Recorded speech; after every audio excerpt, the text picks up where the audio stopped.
એક ટીચકો હતો. ટીચકો પણ બહુ ટીચકો, અને કાંઈક ને કાંઈક નવીન કરવાની ઈચ્છા એના મનમાં રહ્યા કરે. મારે કાંઈક નવું કરવું છે, કાંઈક તો કરવું જ છે, એવા સતત વિચારો એના મનમાં તરવર્યા કરે. પણ એ કાંઈ ન કરી શકે. બસ એના રમકડા ને એ ઘરમાં ને ઘરમાં, કારણ કે એ બહુ ટીચકો હતો. માનો કે આપણા પગના અંગૂઠા જેવડો.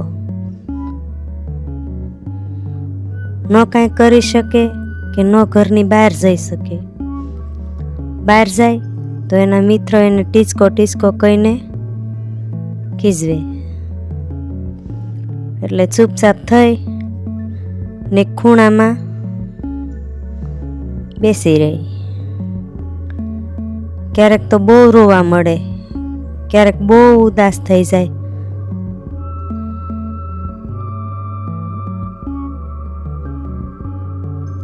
અને બહુ ઉદાસ થઈ જાય ત્યારે જાણે એના રમકડાને કહેવા મળે કે હું આવો કેમ છું, હું કાંઈ કામનો નથી.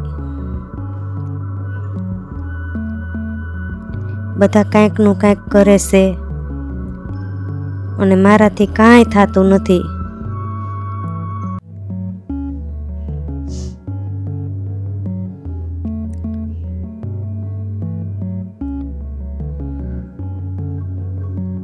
આમ હવે તો એ રોજ રમકડા હારે વાતો કરવા માંડ્યો.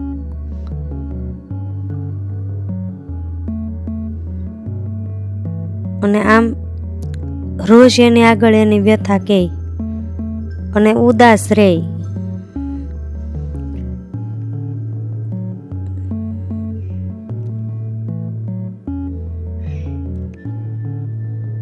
હવે બન્યું એવું કે એક દિવસ એના રમકડા બોલ્યા અને ટીચકાને કહેવા લાગ્યા કે ટીચકાભાઈ, તમને કોણે કીધું કે તમે કાંઈ ન કરી શકો? જો તમારે કાંઈક કરવું જ છે તો તમે ચોક્કસ કરી શકો. તમને કોણે કીધું કે તમે ટીચકા છો? તમે ટીચકા છો પણ તમે કાંઈક તો કરી જ શકશો. બસ તમારે વિચારવાનું છે કે તમે શું કરી શકશો, તો તમે ચોક્કસ કાંઈક તો કરશો જ. હવે ટીચકાના મનમાં એક નવી ઉર્જા આવી અને એના તરવરાટ વધી ગયો. હવે બહુ વિચારવા માંડ્યો, મારે કાંઈક તો કરવું જ છે ને મારાથી કાંઈક તો થાય જ તે. મને મારા રમકડા મિત્રએ કીધું.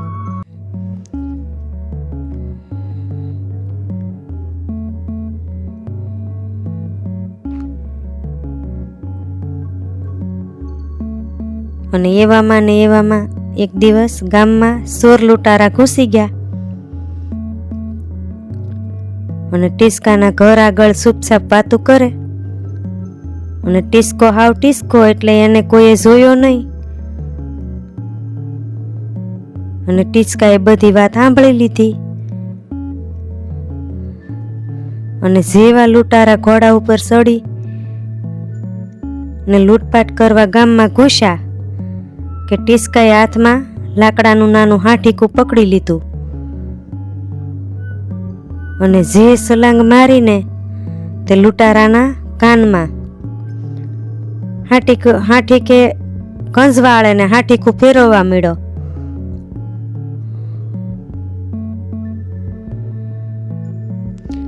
આમથી આમ ને આમથી આમ બધાના કાનમાં સલાંગ મારવા માંડ્યો અને બધા ચોરના હાથમાંથી લગામ છૂટી ગઈ અને ઘોડા બીજે બીજે ભાગવા માંડ્યા.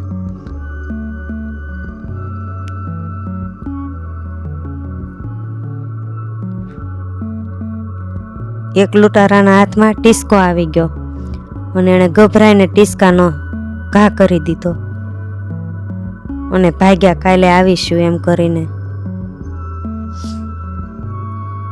વયા ગયા.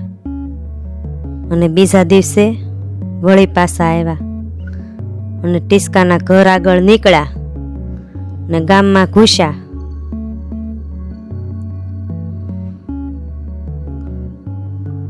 હવે ટીસ્કાએ સોરના નહીં પણ ઘોડાના કાનમાં ઉછળકૂદ ચાલુ કરી ને ઘોડા આખા ગામમાં દોડે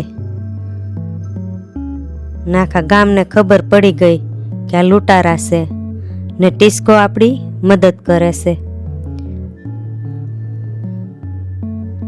અને બધાએ મળી, ગામના મુખી સરપંચ બધાએ મળીને ચોર લૂંટારાને પકડ્યા અને ટીસ્કાને ખૂબ શાબાશી આપીને ભેટ આપી ને આખું ગામ રાજી થઈ ગયું.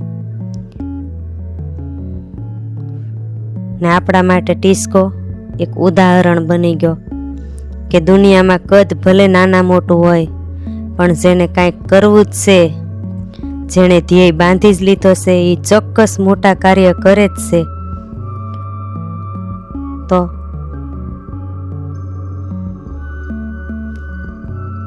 આપણે આપણી નાની મોટી કમજોરી ભૂલી ને આપણા સહી તરવરાટને ફોલો કરશું તો પૂર્ણ કોઈ નથી, માટે આપણે શૂન્ય થવું છે.